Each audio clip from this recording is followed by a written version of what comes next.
ಎಲ್ಲಾ ಹಾನಿಯಿಂದ ಕೂದಲನ್ನು ರಕ್ಷಿಸುತ್ತೆ. ಬರೀ Amrut noni reach root premium hair oil. ಚಿಕ್ಕಪ್ಪ ಹಾಗೂ ಮಾಜಿ ಸಿಎಂ ಕುಮಾರಸ್ವಾಮಿ ಅವರ ಮನವಿಗೆ ಕವಡೆ ಕಾಸಿನ ಕಿಮ್ಮತ್ ಕೊಡದ ಪ್ರಜ್ವಲ್ಗೆ ಇದೀಗ ದೇವೇಗೌಡರೇ ಖಡಕ್ ಆಗಿ ಎಚ್ಚರಿಕೆ ಕೊಟ್ಟಿದ್ದಾರೆ. 27 ದಿನಗಳಿಂದ ವಿದೇಶದಲ್ಲಿ ತಲೆಮರೆಸಿಕೊಂಡಿರುವ ಪ್ರಜ್ವಲ್ಗೆ ದೊಡ್ಡಗೌಡರು ಬುಲಾವ್ ಕೊಟ್ಟಿತ್ತು. ಎಲ್ಲಿದ್ರೂ ಬೇಗ ಬಾ, ನನ್ನ ಕೆಂಗಣ್ಣಿಗೆ ಗುರಿಯಾಗಬೇಡ, ನನ್ನ ತಾಳ್ಮೆಯನ್ನ ಪರೀಕ್ಷೆ ಮಾಡಬೇಡ ಅಂದಿದ್ದಾರೆ. ಅದರ ಜೊತೆಗೆ ಒಂಟಿ ಆಗೋಗ್ತೀಯಾ ಅಂತ ಕೂಡ ಎಚ್ಚರಿಕೆಯನ್ನು ಕೊಟ್ಟಿದ್ದಾರೆ. ಪ್ರಕರಣದ ಬಳಿಕ ಮೊದಲ ಬಾರಿಗೆ ಪ್ರಜ್ವಲ್ಗೆ ಖಡಕ್ ಸಂದೇಶ ಕೊಟ್ಟಿರುವ ದೇವೇಗೌಡರು ತಕ್ಷಣ ಬಂದು ವಿಚಾರಣೆಗೆ ಹಾಜರಾಗಬೇಕು ಅಂತ ತಿಳಿಸಿದ್ದಾರೆ. ನಾನು ಅದನ್ನು ಹೇಳೋಕ್ಕಿಂತ ಮುಂಚೆ ನಿಮಗೆ ಆ ಸುದೀರ್ಘ ಪತ್ರದ ಸಾರಾಂಶವನ್ನೇ ನೀವೊಂದ್ಸಲ ನೋಡ್ಕೊಂಬಂದ್ಬಿಡಿ. ಹ್ಯಾವ್ ಅ ಲುಕ್ ನೋಡಿ. ಸಹೋದ್ಯೋಗಿಗಳಿಗೆ, ಸ್ನೇಹಿತರಿಗೆ ಮತ್ತು ನನ್ನ ಪಕ್ಷದ ಕಾರ್ಯಕರ್ತರಿಗೆ ತಂದೊಡ್ಡಿರುವ ಆಘಾತ ಮತ್ತು ನೋವಿನಿಂದ ಹೊರಬಂದು ಮಾತನಾಡಲು ಕೊಂಚ ಸಮಯ ಹಿಡಿಯಿತು. ನಾನು ಈಗಾಗಲೇ ಸ್ಪಷ್ಟಪಡಿಸಿರುವ ಹಾಗೆ ಕಾನೂನಿನ ಪ್ರಕಾರ ಅವನು ತಪ್ಪಿತಸ್ಥನೆಂದಾದರೆ ಅವನಿಗೆ ಅತ್ಯಂತ ಕಠಿಣ ಶಿಕ್ಷೆ ವಿಧಿಸಬೇಕು. ನನ್ನ ಈ ನಿಲುವನ್ನ ನನ್ನ ಮಗ ಮತ್ತು ಕರ್ನಾಟಕದ ಮಾಜಿ ಮುಖ್ಯಮಂತ್ರಿ ಶ್ರೀ ಎಚ್.ಡಿ. ಕುಮಾರಸ್ವಾಮಿ ಅವರು ಹಗರಣ ಹೊರಬಿದ್ದ ಮೊದಲ ದಿನದಿಂದಲೇ ಪ್ರತಿಪಾದಿಸಿದ್ದಾರೆ. ಈ ಕೆಲವು ವಾರಗಳಿಂದ ಜನರು ನನ್ನ ಮತ್ತು ನನ್ನ ಕುಟುಂಬದವರ ಕುರಿತಾಗಿ ಅತ್ಯಂತ ಅವಹೇಳನಕಾರಿಯಾಗಿ ಮಾತನಾಡಿದ್ದಾರೆ. ಇದೆಲ್ಲವೂ ನನಗೆ ತಿಳಿದಿದೆ. ನಾನು ಅವರು ಮಾತನಾಡುವುದನ್ನ ನಿಲ್ಲಿಸುವ ಪ್ರಯತ್ನ ಮಾಡುವುದಿಲ್ಲ. ನಾನು ಅವರನ್ನ ಟೀಕೆ ಮಾಡಲು ಹೋಗೋದಿಲ್ಲ. ಈ ಹಗರಣದ ಎಲ್ಲ ಸತ್ಯಾಂಶಗಳು ಹೊರಬರುವವರೆಗೂ ಅವರು ತಾಳ್ಮೆಯಿಂದ ಕಾಯಬೇಕಿತ್ತು ಎಂದು ಅವರೊಂದಿಗೆ ವಾದಕ್ಕೆ ಇಳಿಯುವುದಿಲ್ಲ. ಪ್ರಜ್ವಲ್ನ ಚಟುವಟಿಕೆಗಳ ಬಗ್ಗೆ ನನಗೆ ಯಾವುದೇ ಮಾಹಿತಿ ಇರಲಿಲ್ಲ ಎಂದು ನಾನು ಅವರಿಗೆ ಮನವರಿಕೆ ಮಾಡಿಕೊಡಲು ಸಾಧ್ಯವಿಲ್ಲ. ಅವನನ್ನ ರಕ್ಷಿಸುವ ಯಾವುದೇ ಇರಾದೆಯೂ ನನಗಿಲ್ಲ.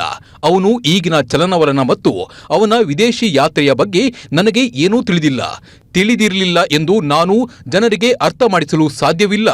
ನಾನು ನನ್ನ ಆತ್ಮಸಾಕ್ಷಿಗೆ ಮಾತ್ರ ಉತ್ತರಿಸಬಲ್ಲೆ. ನನಗೆ ದೇವರಲ್ಲಿ ನಂಬಿಕೆ ಇದೆ ಮತ್ತು ಆ ದೇವರಿಗೆ ಎಲ್ಲ ಸತ್ಯ ತಿಳಿದಿದೆ ಎಂದು ನಾನು ನಂಬಿದ್ದೇನೆ. ನಾನು ಇತ್ತೀಚಿನ ದಿನಗಳಲ್ಲಿ ನಡೆದಿರುವ ರಾಜಕೀಯ ಪಿತೂರಿಗಳು, ಚಿತಾವಣೆಗಳು, ಉತ್ತೇಕ್ಷಗಳು ಮತ್ತು ಮಿಥ್ಯಾರೂಪಗಳ ಬಗ್ಗೆ ಈಗ ವಿಶ್ಲೇಷಣೆ ಮಾಡಲು ಹೋಗೋದಿಲ್ಲ. ಅವುಗಳನ್ನ ಮಾಡಿದವರು ದೇವರಿಗೆ ಉತ್ತರಿಸಬೇಕಾಗುತ್ತದೆ ಮತ್ತು ತಾವು ಎಸಗಿದ ಕೃತ್ಯಗಳಿಗೆ ಸೂಕ್ತ ಬೆಲೆ ತರಬೇಕಾಗುತ್ತದೆ ಎಂದು ನಂಬಿದ್ದೇನೆ. ನನ್ನ ಸತ್ಯ ಮತ್ತು ನೋವಿನ ಹೊರೆಯನ್ನ ಭಗವಂತನ ಪಾದ ತಳದಲ್ಲಿ ಇರಿಸಿದ್ದೇನೆ. ಈ ಸಂದರ್ಭದಲ್ಲಿ ನಾನು ಈಗ ಒಂದು ಕೆಲಸವನ್ನಷ್ಟೇ ಮಾಡಬಲ್ಲೆ.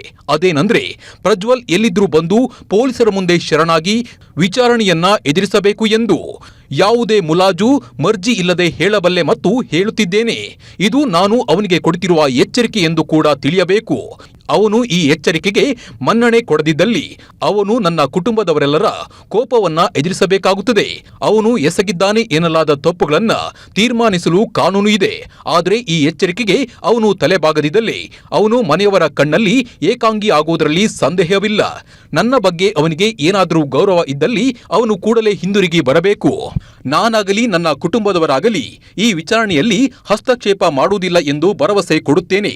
ಇದರಲ್ಲಿ ಯಾವುದೇ ಭಾವನೆಗೆ ಸಿಲುಕದೆ ಅವನು ಎಸಗಿದ್ದಾನೆ ಎನ್ನಲಾದ ಕೃತ್ಯಗಳು ಮತ್ತು ತಪ್ಪುಗಳಿಂದ ನೊಂದಿರುವ, ಅನ್ಯಾಯಕ್ಕೆ ಒಳಗಾಗಿರುವ ಎಲ್ಲರಿಗೂ ನ್ಯಾಯ ಸಿಗುವುದಷ್ಟೇ ನನಗೆ ಮುಖ್ಯ. ಜನರ ವಿಶ್ವಾಸವನ್ನ ಮರಳಿ ಪಡೆಯುವುದಷ್ಟೇ ನನ್ನ ಗುರಿ. ಜನರು 6 ದಶಕಗಳ ಕಾಲದ ನನ್ನ ರಾಜಕೀಯ ಜೀವನದುದ್ದಕ್ಕೂ ನನ್ನ ಜೊತೆಗೆ ನಿಂತಿದ್ದಾರೆ. ಅವರಿಗೆ ನಾನು ಸದಾ ಋಣಿ ಮತ್ತು ನಾನು ಬದುಕಿರುವವರೆಗೂ ಅವರ ಹಿತದ ವಿರುದ್ಧ ನಡೆದುಕೊಳ್ಳೋದಿಲ್ಲ. ಎಚ್.ಡಿ. ದೇವೇಗೌಡ. ನನ್ನ ಜೀವನದಲ್ಲಿ ನಾನು ಮಾತ್ರವಲ್ಲ, ನನ್ನ ಕೂದಲು ಕೂಡ ಆಗಿರ್ಬೇಕು ಸ್ಟ್ರಾಂಗ್ ಅಂಡ್ ಸ್ಟೈಲಿಶ್. ಬರೀ Amrut noni reach root premium hair oil ನೊಂದಿಗೆ. Reach root premium hair oil. ಹೀಗೆ ಬರ್ದಿದ್ದಾರೆ ದೊಡ್ಡಗೌಡ್ರು. ಎನಿಥಿಂಗ್ ಟು ಆಸ್ಕ್ ಪ್ರತಿಭಾ ಅವರೇ? ಬರ್ತಾರ ಈಗಲಾದರೂ ಅನ್ನೋದೇ ಸರ್. ಯಾಕಂದರೆ ರಾಜಕೀಯ ಗುರು, ಮನೆಯ ಹಿರಿಯ ನಾಯಕ, ತಾತ, ಅಟ್ಲೀಸ್ಟ್ ಈಗಲೂ ಬರಲಿಲ್ಲ ಅಂತ ಅಂದರೆ ಅವ್ರು ಹೇಳ್ದಾಗೆ ಮೊಮ್ಮಗನ ಸ್ಥಾನದಿಂದ ಅವರು ನಿವೃತ್ತಿ ಆಗಬೇಕಂತ ಅನಿಸ್ಬಿಡುತ್ತ ಅಂತ. ದೇವೇಗೌಡರ ಬಗ್ಗೆ ಅಪಾರವಾದಂಥ ಗೌರವ, ದೇವೇಗೌಡರ ಬಗ್ಗೆ ಅಪಾರವಾದಂಥ ಪ್ರೀತಿ, ದೇವೇಗೌಡರ ಬಗ್ಗೆ ಅಪಾರವಾದಂಥ ಕಾಳಜಿ ನನಗೆ ವೈಯಕ್ತಿಕವಾಗಿ. ನಾನು ದೇವೇಗೌಡರನ್ನ ಇಷ್ಟಪಡ್ತೀನಿ ಅನ್ನೋ ಮಾತ್ರಕ್ಕೆ ನಾನು ತೆನೆ ಹೊತ್ತ ಪುರುಷ ಅಲ್ಲ. ನನಗೆ ಮನಮೋಹನ್ ಸಿಂಗ್ ಬಹಳ ಇಷ್ಟ. ಅವರ ಎಕನಾಮಿಕ್ ಮೆಷರ್ಸ್ ಇಡೀ ದೇಶದಲ್ಲಿ ಏನು ತೆಗೆದುಕೊಂಡ್ರು 1991-92 ಇಸವಿಯಲ್ಲಿ, ಅದು ನನಗೆ ಬಹಳ ಇಷ್ಟ. ಹಾಗಂದ ಮಾತ್ರಕ್ಕೆ ನಾನು ಹಸ್ತವನ್ನು ಹಿಡ್ಕೊಂಡ ಮನುಷ್ಯ ಅಲ್ಲ. ಕರೆಕ್ಟ್. ನನಗೆ ವಾಜಪೇಯಿಯವರ ಆಡಳಿತಾತ್ಮಕ ದೃಷ್ಟಿ ಮತ್ತು ಮಗುವಿನ ಮನಸ್ಸಿನ ಅವರ ಸಹೃದಯಶೀಲತೆ ಬಹಳ ಇಷ್ಟ. ಹಾಗನ್ ಮಾತ್ರಕ್ಕೆ ನಾನು ಕಮಲನ ಕಿವಿ ಮೇಲೆ ಮುಡ್ಕೊಂಡಿಲ್ಲ. ನಾನು ವ್ಯಕ್ತಿತ್ವವನ್ನ ಮತ್ತು ವ್ಯಕ್ತಿಯನ್ನ Yes, sir. ಯಾವುದೇ ಪಾರ್ಟಿಗೆ ಒಳಗಾಗದೆ, ಯಾವುದೇ ಪಾರ್ಟಿಗೆ ಸೇರದೆ, ಯಾವುದೇ ಪಾರ್ಟಿಯ ಆಮಿಷಕ್ಕೂ ಬೀಳದೆ ಅಥವಾ ಪಾರ್ಟಿಯ ಸೆಳೆತಗಳಿಗೂ ಬೀಳದೆ ಇಷ್ಟಪಡುವಂಥ ಹಕ್ಕನ್ನು ಹೊಂದಿದ್ದೇನೆ. Yes, sir. Correct. ಅದರಲ್ಲಿ one of the most important persons ಮಾನ್ಯ ಮಾಜಿ ಪ್ರಧಾನಮಂತ್ರಿಗಳು ದೇವೇಗೌಡರು. ಹರದನಹಳ್ಳಿ ಅಂತ ಸಣ್ಣ ಊರಿನಿಂದ ಬರ್ತಾರೆ, ಪ್ರಧಾನಮಂತ್ರಿ ಆಗುವ ಹಂತಕ್ಕೆ ತಲುಪ್ತಾರೆ. ರಾಜ್ಯದಲ್ಲಿ ಕೂಡ ಅಷ್ಟೇ ಅವರು ಮುಖ್ಯಮಂತ್ರಿ ಆಗ್ತಾರೆ. ನಿಮಗೆ ಗೊತ್ತಿರಲಿ ಪ್ರತಿಭಾ ಅವರೇ, ಇವತ್ತು ದೆಹಲಿಯಲ್ಲಿ ಮೆಟ್ರೋ ಓಡಾಡ್ತಾ ಇದೆ ಅಂತಂದರೆ ಅದಕ್ಕೆ ಕಾರಣ ದೇವೇಗೌಡರು. ಅವರು ಹಾಕಿಕೊಟ್ಟಂಥ ಹಾದಿ, ಅವರು ಕಂಡಂಥ ಕನಸು. ನಾವು ಡೆಲ್ಲಿ ಮೆಟ್ರೋ ಅಂತ ಮಾತಾಡ್ತೀವಲ್ಲ, ಅದು ನನ್ ಅದರ್ ದ್ಯಾನ್ ಶ್ರೀಯುತ ದೇವೇಗೌಡರ gift to the Delhi people, to the capital of India. Yes, sir. ನಾವು ಕೃಷ್ಣಾ ಜಲ ಭಾಗ್ಯ ನಿಗಮದಿಂದ ಹಿಡಿದು ಹಲವು ನೀರಾವರಿ ಯೋಜನೆಗಳ ಬಗ್ಗೆ ಮಾತನಾಡ್ತೀವಲ್ಲ, ಅದಕ್ಕೆ ಕೊಡುಗೆದಾರರು ಯಾರಪ್ಪ ಅಂತಂದರೆ ದಟ್ ಈಸ್ ನನ್ ಅದರ್ ದ್ಯಾನ್ ಮಾಜಿ ಪ್ರಧಾನಮಂತ್ರಿಗಳು HD ದೇವೇಗೌಡರು. ನಾನು ಯಾಕಿದನ್ನು ಹೇಳ್ತಾ ಇದ್ದೀನಿ ಅಂತಂದರೆ ನನಗೆ ಅವರ ಬಗ್ಗೆ ಅಪಾರವಾದಂಥ ಗೌರವ. But at the same time ಮಾನ್ಯ ಮಾಜಿ ಪ್ರಧಾನಮಂತ್ರಿಗಳಿಗೆ ಒಂದು ಸಣ್ಣ ವಿಷಯವೊಂದನ್ನು ನಾವು ನಮ್ಮ ಇವತ್ತಿನ ಫ್ರಂಟ್ ಲೈನ್ನ ಮೂಲಕ ಮುಟ್ಟಿಸಬೇಕಾದಂಥ ಕೆಲಸ ಅಥವಾ ಒಂದು ಭಿನ್ನಹ ಒಂದು ರಿಕ್ವೆಸ್ಟ್ ಮಾಡಿಕೊಳ್ಬೇಕಾದಂಥ ಕೆಲಸ ನಾವು ಮಾಡಬೇಕಾಗತ್ತೆ. Okay, sir. ಮತ್ತು ಮಾಜಿ CM ಕುಮಾರಸ್ವಾಮಿ ಅವ್ರಿಗೂ ಒಂದು ಭಿನ್ನಹವೋ ಅಥವಾ ಯಾಕೆ ಸಾರ್ ಇದು ಅಂತ ಕೇಳುವ ಒಂದು ಪ್ರಶ್ನೆಯೋ ಅದನ್ನು ನಾನಿವತ್ತು ಮಾಡಲೇಬೇಕಾಗತ್ತೆ, ಮಾಡ್ತೀನಿ ನಾನಿವತ್ತು. ಏನು ಅಂತ ಕೇಳಿ. Yes, sir. ನೋಡಿ,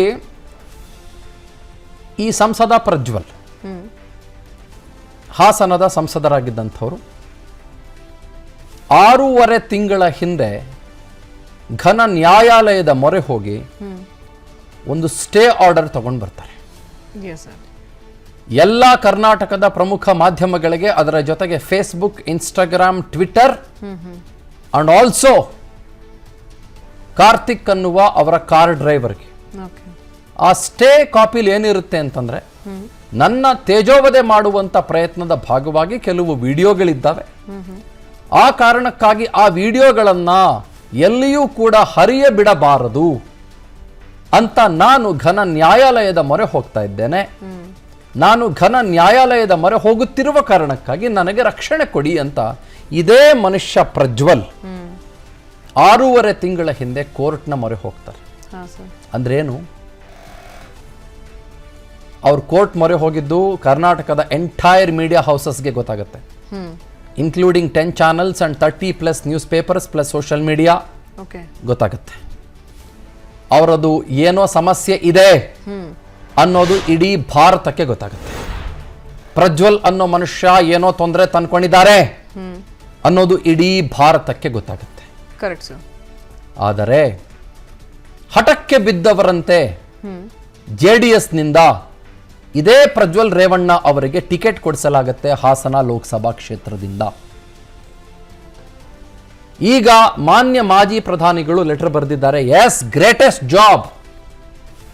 ಆದರೆ ಇಷ್ಟೆಲ್ಲ ಅವಮಾನ ಆಗ್ತಾ ಇದೆಯಲ್ಲ, ಇಷ್ಟೆಲ್ಲ ನೋವು ನಾವೆಲ್ಲರೂ ಸೇರಿ ಇವತ್ತು ಪಡ್ತಾ ಇದೀವಲ್ಲ, ಮತ್ತು ದೇವೇಗೌಡರಿಗಾಗಿರುವ ನೋವನ್ನು ನಮ್ಮ ಕೈಯಲ್ಲಿ ಇವತ್ತು ಸಹಿಸ್ಕೊಳ್ಳೋಕ್ಕಾಗ್ತಾ ಇಲ್ವಲ್ಲ ಅಂತ ಹಿರಿಯ ಜೀವ 92 ಇಯರ್ಸ್ ರಾಜಕೀಯ ಮುತ್ಸದ್ದಿ ಅಜ್ಜನ ಸ್ಥಾನದಲ್ಲಿರೋರು ಇವತ್ತು ನೋವು ಪಡ್ತಿದ್ದಾರೆ ಅನ್ನೋದನ್ನ ನನ್ನ ಕೈಯಲ್ಲೇ ಸಹಿಸ್ಕೊಳ್ಳೋಕ್ಕಾಗ್ತಾ ಇಲ್ವಲ್ಲ.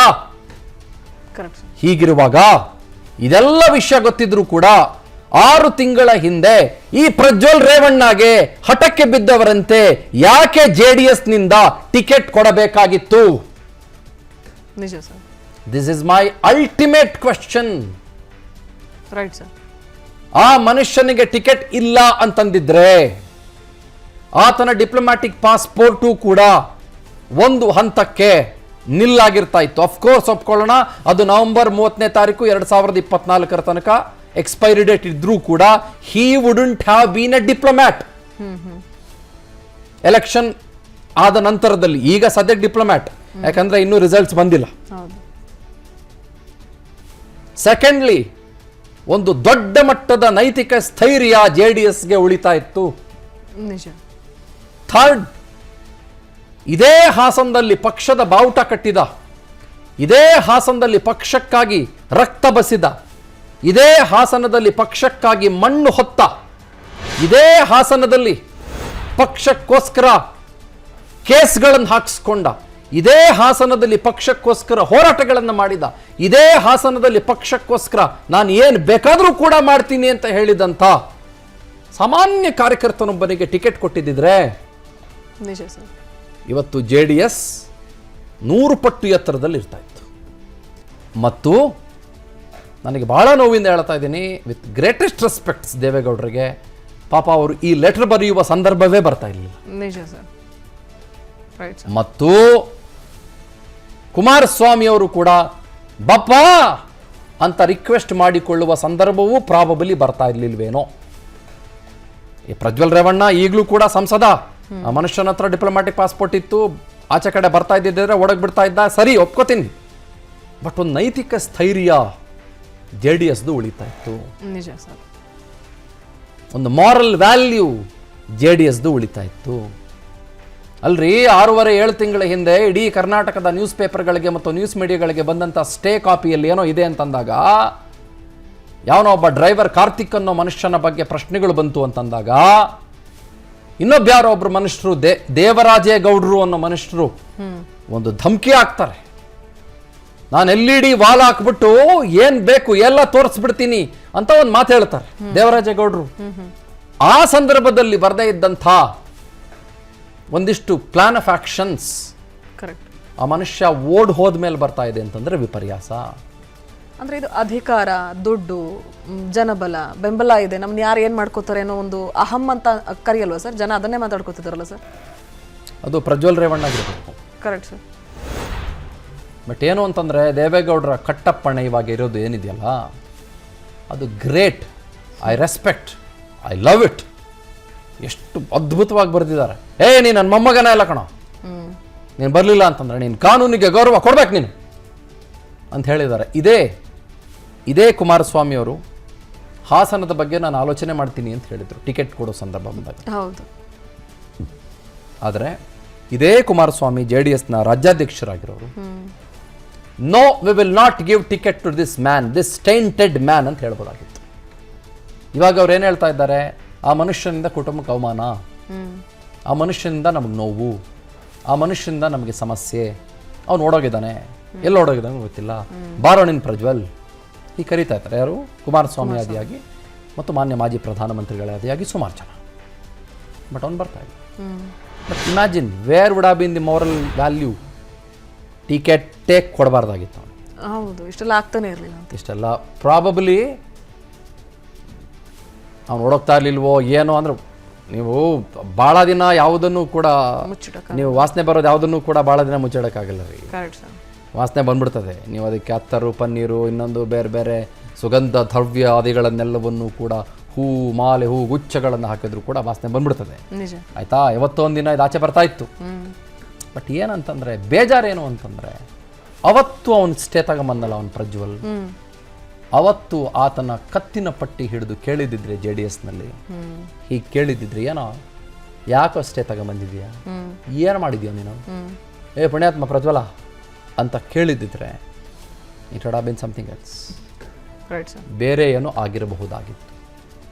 ಬಟ್ ಸ್ಟಿಲ್ ಇವತ್ತು ಮಾನ್ಯ ಮಾಜಿ ಪ್ರಧಾನಮಂತ್ರಿಗಳು ಇದೊಂದು ಕೆಲಸ ಮಾಡಿದಾರಲ್ಲ, ಜಾತ್ಯತೀತ ಜನತಾದಳದ ಲೆಟರ್ ಹೆಡ್ನಲ್ಲೇ ಒಂದು ಲೆಟರ್ ಬರೆದು ನೇರವಾಗಿ ಪ್ರಶ್ನಿಸಿ ಒಂದು ಕಟ್ಟಪ್ಪಣೆ ಹಾಕ್ಕೊಟ್ಟಿದ್ದಾರಲ್ಲ, I welcome this move.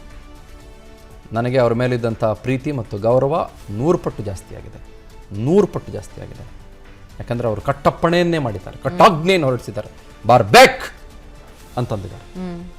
But ಟಿಕೆಟ್ಟೇ ಕೊಡದೆ ಹೋಗಿದ್ದಿದ್ರೆ ಇನ್ನೊಂಚೂರು ಏನೋ ಇರ್ತಾ ಇತ್ತು. ಒಂದು ಮಾರಲ್ ರೈಟ್, ಮಾರಲ್ ವ್ಯಾಲ್ಯೂ JDSಗೆ ಉಳ್ಕೊಳ್ತಾ ಇತ್ತು. ಅನುಕ್ಷಣದ ಸುದ್ದಿಗಳಿಗಾಗಿ ವಿಸ್ತಾರ ನ್ಯೂಸ್ ಯೂಟ್ಯೂಬ್ ಚಾನೆಲ್ ಸಬ್ಸ್ಕ್ರೈಬ್ ಮಾಡಿ. ಹೊಸ ಸುದ್ದಿಗಳ ನೋಟಿಫಿಕೇಶನ್ಗಾಗಿ ಬೆಲ್ ಐಕಾನ್ ಕ್ಲಿಕ್ ಮಾಡಿ.